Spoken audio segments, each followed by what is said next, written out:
ก็เมื่อกี้นี้มันรุดเหรอ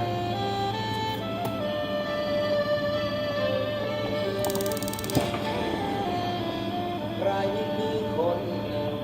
ที่ยามจนทนสู้เคียงบ่า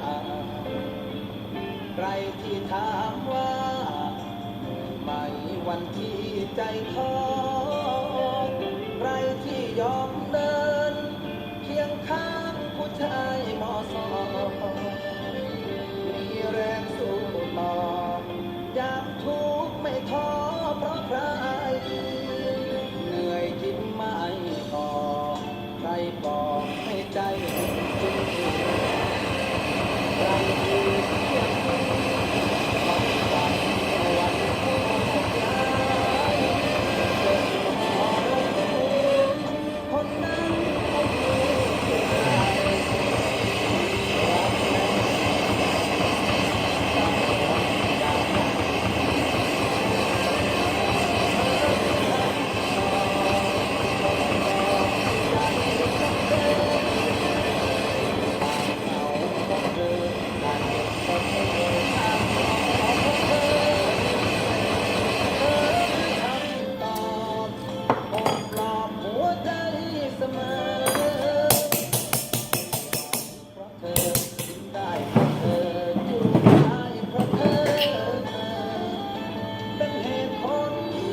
เดี๋ยวตัดให้เบิ่งมัน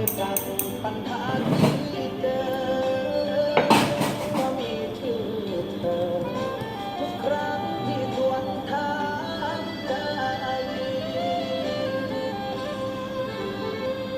พูดมา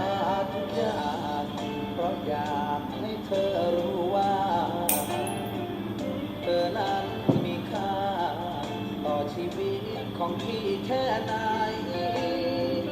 ฝากคำถามคือคนที่เธอซึ้งคือใคร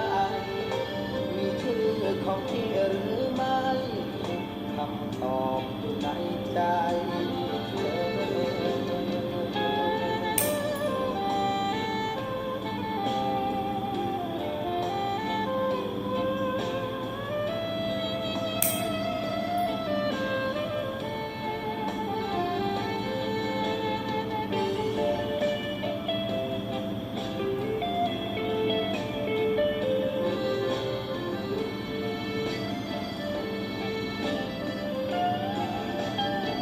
เธ